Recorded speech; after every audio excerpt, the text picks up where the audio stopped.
आ,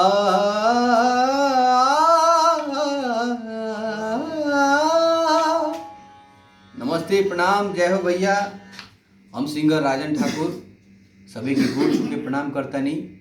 और बहुत सौभाग्य के बात बा कि एगो चैनल बाटे GMW म्यूजिक, जेकर करता धरता प्रोप्राइटर बानी भैया जितेंद्र यादव जी। और उहे के आशीर्वाद से ही मौका मिलल बा हम वीडियो बनावत तनी। और मैं एगो माटी के चीज दुलाइन हम कहें। और ये चैनल बहुत अच्छा सुंदर सुंदर गीत प्रस्तुत करेला, जेकर हम भी बहुत दिल से कहतानी, तारीफ करतानी कि बहुत प्यारा लागता ये चीज़। और हमार ये दूगो लाइन बोलल ये अगर चैनल पर जाता तो वो लोग दिल से ये चैनल के लाइक करी, सब्सक्राइब करी और हमरा के प्यार दुलार दी। कैसे कि रोवा लोग के प्यार दुलार के हम बहुत दुख हासिल बानी। पुरनके में के दूगो वाक्य कहे माटी के चीज। लोर से पोताइल होई है अप्रिय पराने अच्छा,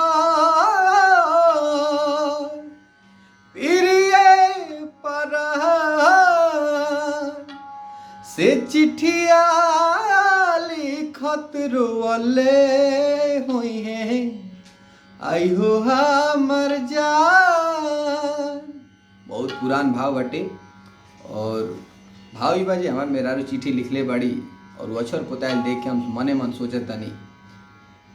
लोर से पोताइल होई है अप्रिय पराने अच्छा, प्रिय परान से चिट्ठिया लिखत रोवले होई है आई हो हमर जान।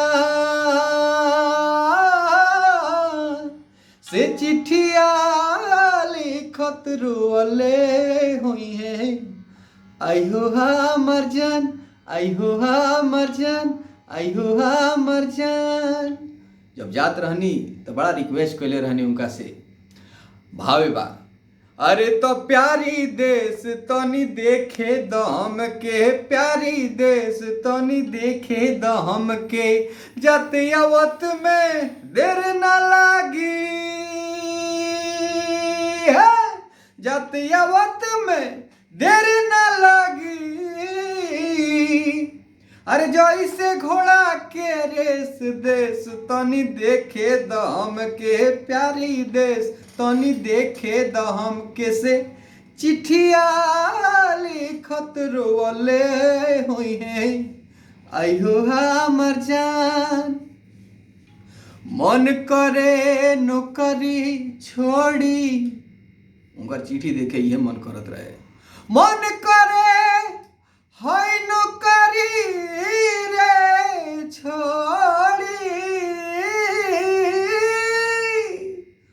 मन करे नौकरी छोड़ी, अरे चली दीती घरे उनका बड़ा मन पड़े से नया नहर बाड़ी अबही आ हमरो परान से चिट्ठिया लिखत रोवले होई है हरे आई हो हमर जान, आई हो हमर जान, आई हो हमर जान। चौगुन के भाव लगाता।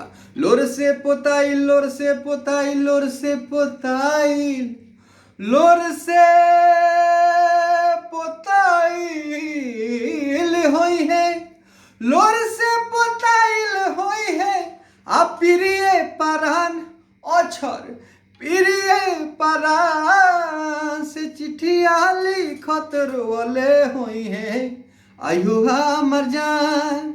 से चिट्ठिया लिखत रोवले होई है आई हो हमर जान, से चिट्ठिया लिखत रोवले हुई है आई हो हमर जान, आई हो हमर जान, आई हो हमर जान।